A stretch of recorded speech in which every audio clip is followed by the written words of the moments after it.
제가 한때는 전도에 미쳐 있었습니다. 벌써 30년 정도 됐네요. 91년도에 1020 만명 초청잔치를 할 때 저는 고3이었습니다. 주일날 자율학습을 해야 되는데 담임 목사님한테 가서 교회에서 만명 초청잔치를 하니까 봉사해야겠습니다 했더니 담임 목사님 그래 너는 가라. 그래서 어디에서 가 있었냐면 옥산면 어디 근처인가 철도길에서 피켓을 들고 서 있었어요. 왜 그러냐면 그 동네 분들이 저희 교회 오실 수 있도록 셔틀이 지나가는 장소였습니다. 그래서 승강장을 맡고 있었죠. 아침 8시부터 저녁 6시까지 서 있었는데 하루 종일 먼지만 먹었습니다.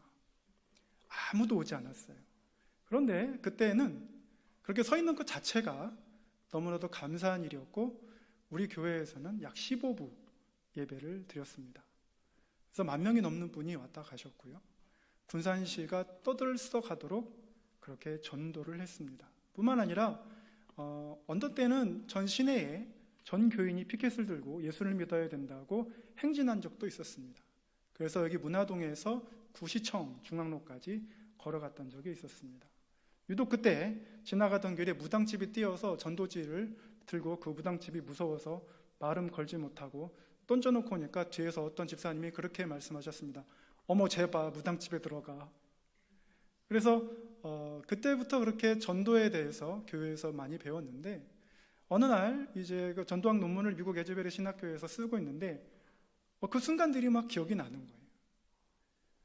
아, 내가 누군데 여기서 이렇게 전도학을 공부하고 있을까? 어떻게 하나님이 나를 이곳에 이끄셔서 백인들하고 함께 섞여 있으면서 공부를 하는데 내가 어떻게 여기 있을 수 있을까? 그래서 하나님을 바라보면서 그렇게 이끄시는 하나님의 그 인도하심에 대해서 굉장히 가슴이 좀 뛰었습니다. 그러다가 전도학을 마치고 이제 돌아와서 서울신학대학교에서 전도학 박사과정 학생들을 이제 가르치기 시작했습니다. 너무나도 흥분스럽고 너무나도 감격스러워서 그들에게 막 이론들을 가르쳤지만 좋아하는 건 그 박사과정 학생들 뿐이에요. 어떤 목회자라든지 특별히 중요한 우리 성도님들이라든지 전달이 되지가 않았습니다. 그러한 가운데에서 이제 교회 진흥원에서 사역을 하기 시작하면서 놀라운 일을 제가 경험을 했습니다. 어떤 경험을 했냐면 전도학 논문을 마치면서 그 뒤에 목회할 수 있는 매뉴얼을 개발을 했는데 그게 이제 디사이플 인큐베이터라고 해서 제자를 만드는 그런 프로그램입니다. 그런데 제가 그것을 곰곰이 보니까 적어도 60권 이상은 교재가 필요하더라고요. 단계별로 우리 성도님들이 그걸 보고 그것을 배우고 그것을 또 가르칠 수 있도록 하는 교재가 필요한데 60권이 넘었다고 생각했는데 이미 그 원미션 소사이어티라고 해서 OMS라고 알려진 선교단체, 즉 저희 교단과 100년 이상 함께해온 이 선교단체에서 트레인 앤 멀티플라이라는 64권의 교재를 이미 2006년도에 마련해 놓았던 거죠. 그런데 한국어로 이제 번역이 잘 되지 않아서 번역을 해야 되는데 그 64권 번역을 하는 그 기회가 이제 저에게 오게 되었습니다. 그래서 1년을 꼬박 그것을 번역을 하면서 너무나도 세세하고 자세하게 잘 정리되어 온 교재를 발견하게 되었습니다. 그래서 그 교재를 발견하면서 너무나도 감격스러웠습니다. 그런데 그것만 감격스러운 것이 아니고 어느 날 이제 진흥원에서 전도 스토리텔링 세미나라는 것을 하게 돼서 강사를 모셨는데 짐 호그래프라는 강사를 모시게 되었습니다. 그런데 그 짐 호그래프라는 강사를 모시면서 이제 식사를 하는데 이제 내가 한국에 오는 것은 마지막이다. 이것이 마지막 기회고 한국에게 알려줄 수 있는 기회에 최선을 다하겠다라고 말씀을 하셨습니다. 그때 저는 그 생각을 했었습니다. 야, 이게 도대체 뭔가? 하나님이 전도학도 가르쳐 주시고 OMS에 나온 교재도 번역하게 해주시고 이제 전도 스토리텔링 세미나로 알려진 전문가의 마지막 이런 세미나를 같이 할 수 있도록 해주신 이런 인도하심이 무언가? 그러면서 그 세미나를 진행을 했습니다. 그리고 다 마치고 나서 저희 진흥원의 이사이신 그 수잔 브레이번 이제 이사님이 대만에서 오셔서 이제 공항에서 가시기 전에 저에게 물어봤습니다. 이거 다 번역하고 나니까 어떤 느낌이 드느냐? 그래서 제가 감히 그런 말을 했습니다. 교회 개척을 해보고 싶습니다. 왜냐하면 만약에 이렇게 된다면 정말 하나님께서 놀라운 일을 일으키실 거라고 저는 확신을 합니다. 그리고 저는 이것이 가능하다고 믿습니다. 그랬더니 이 수잔 브레이번 목사님께서 하시는 말씀이, 그러면 이것을 한번 신도시에서 해봐라. 그런데 제 눈에는 신도시가 들어오지 않았어요. 그래서 한국에는 이미 다 개발되었고 뭐 어딜 가나 다 발전되었기 때문에 새로운 신도시는 저는 잘 모르겠습니다 라고 넘겼습니다. 그런데 어느 날 세종공주지방교회에 교단 총무님과 함께 가서 감담회를 할 기회가 있었습니다. 그러면서 두 분이 대화가 뭐였냐면 주제가 세종시였습니다. 그 교회 목사님께서 세종시에 교회가 개척되고 부흥했으면 좋겠다는 생각이 드는데, 교단에서 이런 일을 했으면 좋겠는데 총무님은 어떻게 생각하시냐. 교단 총무님 하시는 말씀이 2007년도에 시도했지만 잘 이루어지지 않았고 이미 늦었다. 왜냐하면 너무나도 이제 비싸졌기 때문에 그렇죠. 그 얘기를 듣는 순간 제가 수잔 브레이번 선교사님한테 말씀드렸던 이야기가 떠올랐습니다. 세종시가 있었구나. 새로운 시가 있었구나. 그런 신도시가 세워지고 있구나. 그래서 조사를 해봤더니 2030년 행정수도 완성이라는 목표를 가지고 건설 중인 거예요. 그래서 한번 가봤습니다. 2018년도에 이맘때쯤입니다. 갔는데 엄청난 젊은이들과 신혼부부들과 아기들이 넘쳐나고 있었습니다. 우리나라 전체의 인구 연령대 중에 가장 젊은 도시고 가장 발전 가능이 높은 도시로 그렇게 정부는 보고 계속 건설 중이었습니다. 그거를 보고 하나님께서 이곳에 이끄시면 좋겠다. 그래서 2019년부터 그곳에서 이제 전도하고, 그리고 그곳에서 시간이 날 때마다 주일날 예배를 드려야 되는데 예배 드릴 장소는 없습니다. 그래서 어디로 갔냐면 그 호수공원 옆에 있는 이제 세종시 국립도서관에 들어갔습니다. 세종시 국립도서관 4층에 가면 쉰마루라고 휴게실이 있습니다. 그곳에서 이제 가족들끼리 서로 이제 예배하고 그렇게 1년을 보냈습니다. 하나님께서 1년이 지난 다음에 이제 제가 약속한 대로 교회 개척을 하기 위해서 이제 진흥원을 사임하고 장소를 찾아봤습니다. 장소를 찾아봤는데 어느 곳도 나오지 않는 거예요. 그래서 기다렸습니다. 그런데 어느 날 인터넷을 검색을 하다 보니까 한 곳이 보여서 연락하고 찾아가서 보았습니다. 그랬더니 모든 것이 다 준비되어 있었습니다. 심지어는 강대상도 의자도 모든 것이 다 준비되어 있었고 전임 목사님께서 와서 예배만 드리십시오 이렇게 해서 계약을 하고 이제 예배를 드리게 되었습니다. 하나님께서는 이러한 과정들을 이제 보여주시면서 오늘 본문 말씀에 너희는 모든 것을 가르쳐 지키게 하라, 제자를 삼아라 이렇게 말씀을 하십니다. 그래서 제가 개척하는 교회의 위에, 그 교회 이름 위에 큰 타이틀이 있습니다. 오늘 설교 제목과 같이 제자를 만드는 제자입니다. 저는 1020 때 30년 전에 보았던 그 수많은 사람들, 우리 정말 열심히 했습니다. 그런데 무엇이 더 필요했냐면 제자를 만드는 제자가 필요했습니다. 특별히 코로나 사태를 겪으면서 신천지가 24만 명이나 넘게 그 젊은 세대들이 이단에 빠져 있다는 사실에 충격을 받고 온 나라가 그것 때문에 흔들렸습니다. 거기 가장 큰 원인은 뭐냐면 여러 가지가 있겠지만 제가 볼 때에는 제자를 만드는 제자를 실패했기 때문에 그렇습니다. 만약에 그 사람들이 교회에 와서 제자를 만드는 제자가 되었고 오늘 본문 말씀에 나오는 그 제자의 기준에 맞춰지게 그들이 양육되었다면, 그렇게 하나님 앞에 서졌다면 그 젊은이들과 그 온 세대가, 대구시가 충분히 변하고 부흥했을 거라고 생각을 합니다. 예수님께서 제자들에게 말씀하십니다. 제자를 만들어라. 그런데요, 여기서 제자라고 얘기할 때는 단순한 그냥 우리가 누군가에게 배우는, 어떤 스승에게 배우는 제자를 말하는 것은 아닙니다. 요한복음 6장 66절에 보면은 예수님을 따르던 많은 제자들이 있었어요. 많은 제자들이 있는데 예수님께서 그 제자의 기준을 높게 세우십니다.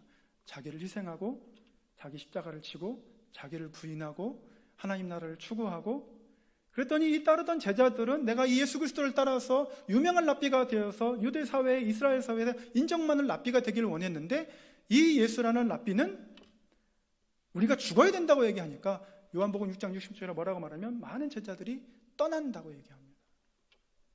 초대교회가 세워지고 바울이 그들을 전도하고 복음을 전했을 때 알렉산더와 데마는 세상을 향하여서 다시 떠나는 일이 발생합니다.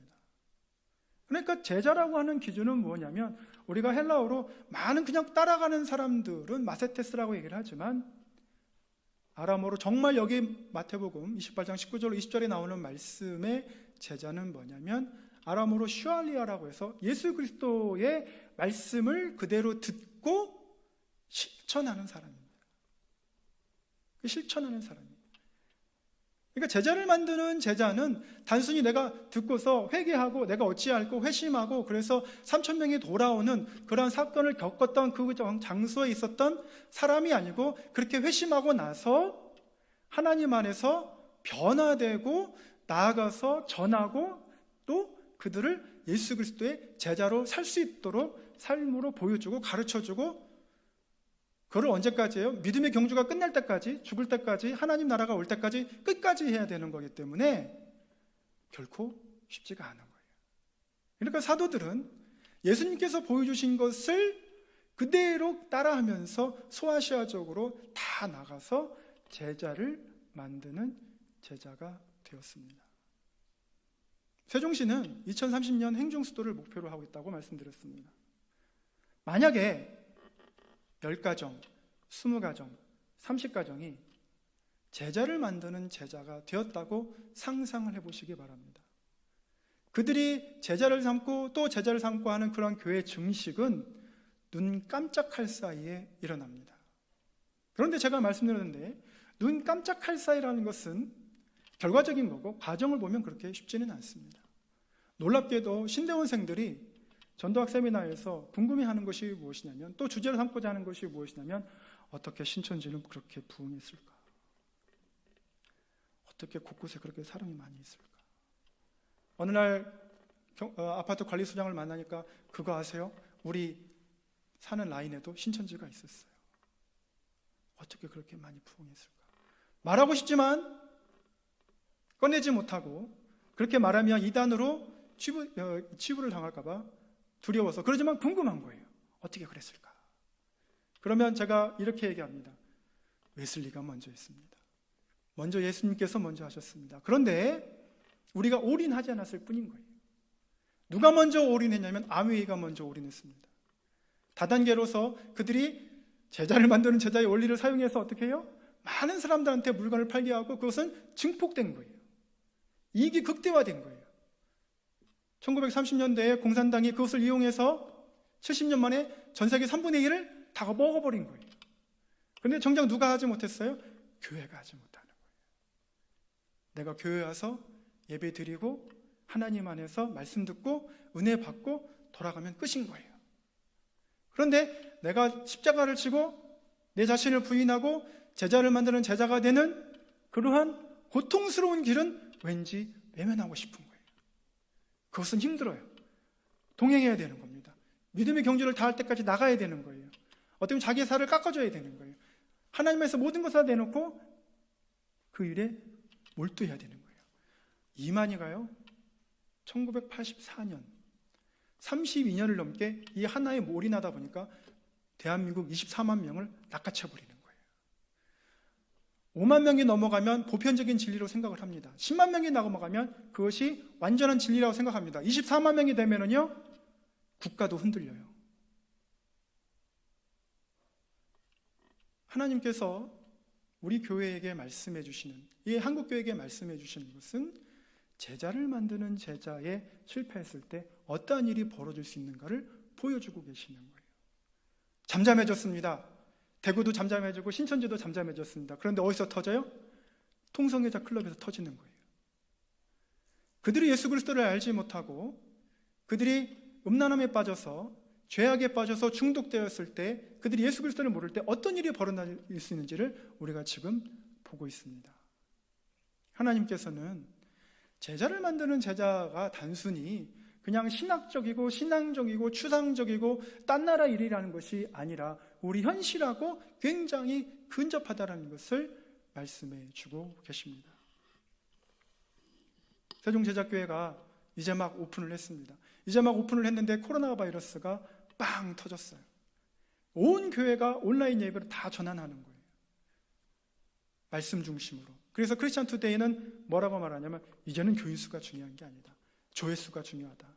누가 얼마나 많이 설교를 많이 보고 얼마나 누가 올해 온라인 예배에 많이 참여하느냐가 중요하다. 이것에 대해서 힘써야 된다. 그러면서 그 뒷면에 뭐를 강조하는지 아십니까?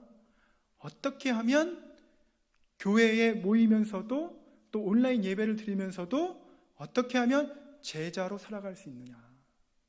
어떻게 하면 하나님의 사람으로 살아갈 수 있느냐? 왜요? 온라인 예배를 틀어놓을 수 있습니다. 내 신앙적인 양심으로 안 들을 수는 없으니까 그냥 틀어놓을 수는 있습니다. 그리고 나 뒤돌아서 다른 일 할 수 있습니다.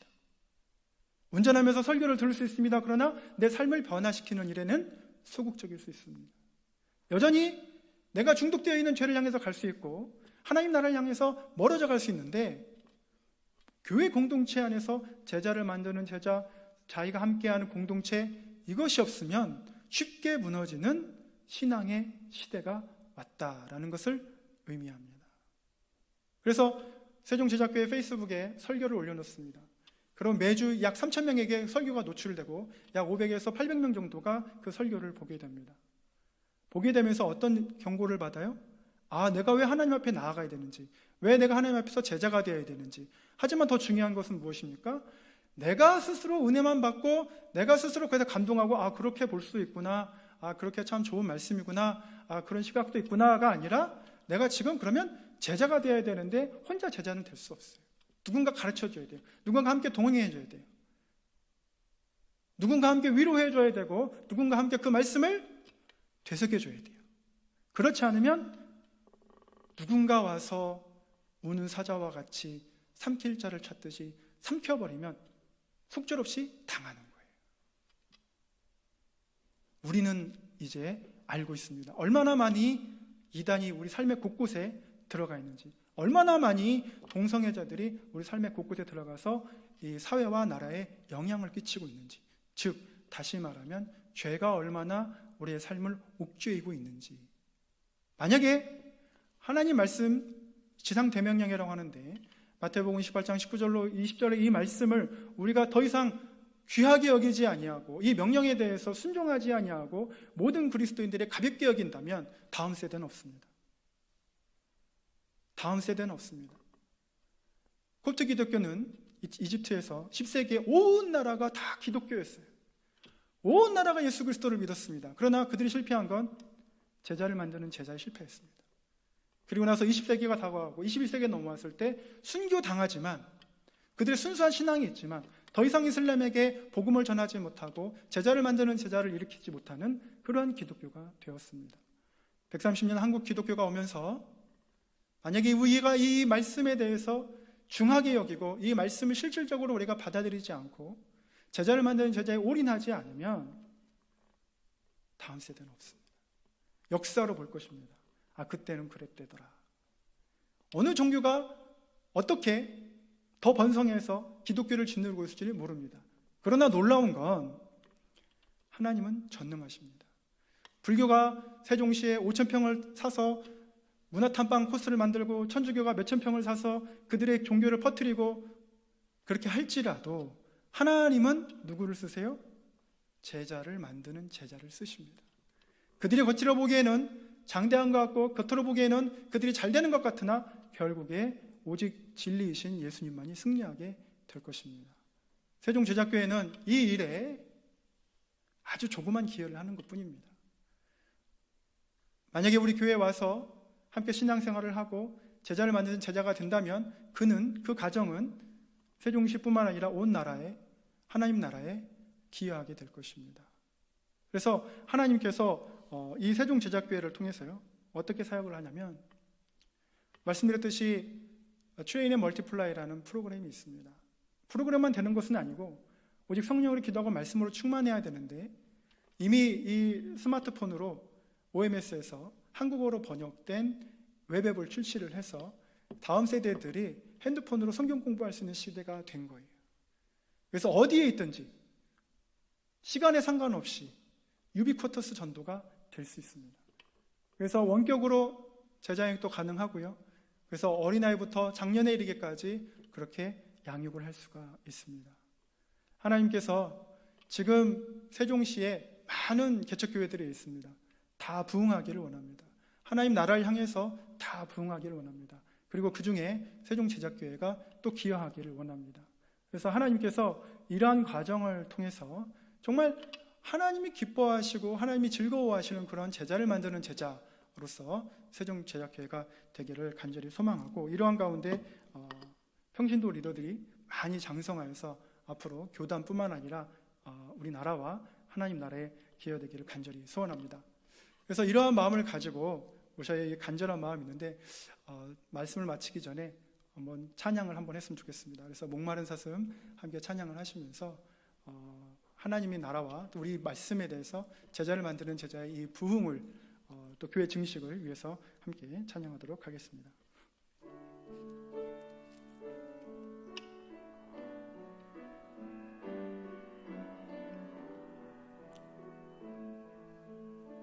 목마른 사슴.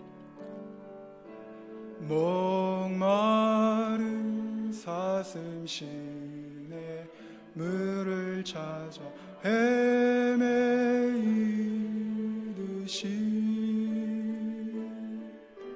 내 영혼 주를 찾기에 갈급하나이다. 주님만이 나의 힘, 나의 방패, 나의 참 소망, 나의 몸 정성 다바 쳐서 주님 곁에